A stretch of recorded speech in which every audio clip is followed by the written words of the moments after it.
Hey guys, how you doing? Jack here. What a beautiful day. It's spring and all is well. Today I want to talk a little bit about being progressive with your practice. A few people have been saying this lately in videos, and I'd like to add my 2 cents to it as well, that if you are actually doing progressive practice, progressive meaning that you're actually improving at something, it's not going to sound good. And so your practice primarily, if that's what you're trying to achieve, get better at something, it shouldn't sound amazing. Okay, it should sound like a whole bunch of mistakes, and you're gradually ironing out the mistakes and getting better at this, that, and the other, whatever it is that you're working on. It could be anything. That's definitely true. What a lot of people do when they practice is sort of get in their comfort zone and never really break beyond that. And I've certainly fallen into that trap over the years as well. But not all practice has to be like that. Not all practice has to be progressive. There are different types of approaches to practice. The one that's going to improve you the most, like hard gains if you like, is going to be that progressive practice, no question. But you might also just be doing maintenance practice. I know for myself that I have a little hand pad routine that I do with the sticks that I've actually been doing since I was a teenager. I just call it my chop suey, and it's a compound exercise which consists of accents, flams, rolls. It's got some kind of interesting phrasing about it.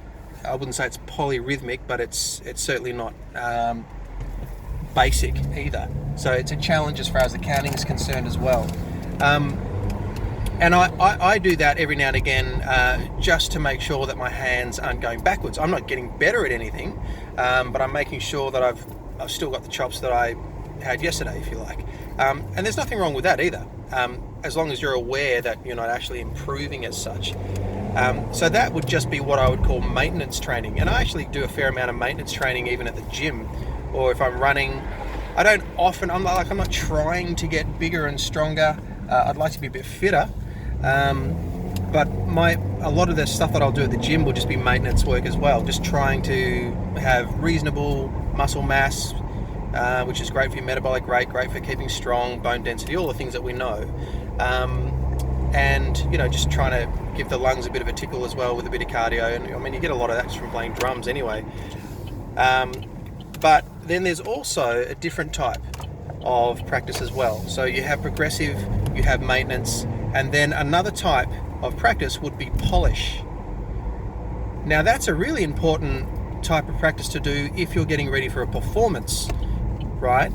So if you're going to perform something in front of an audience, you don't want to be performing something that's half-baked or that sounds 80%. You want it to sound 100%. And so that's okay. Like if you've got something you've been working on for a while and it's still not perfect, keep working at it, especially if you're going to play it in front of people, right? Don't turn up half cooked. So that's a different headspace again. All right. So I'm just trying to make the distinction that there are different types of approaches to practice, and it's not, in my opinion, it's not always the case 100% of the time that you should only ever be doing progressive practice. You're going to hear a lot of mistakes. But you probably should be most of the time. All right, so maintenance practice, get an effective little routine that you just sort of do every day that's going to keep your chops there. Progressive practice, if you're trying to improve at something, and you probably always should be trying to. And then polish type practice if you're getting ready to perform something for an audience. So I'll give you an example that I'm going to play for you now, which I've just put actually this week as my cover as well. And this was just something, I'm actually just driving home from teaching now, but I was waiting for a student to turn up and I had about half an hour.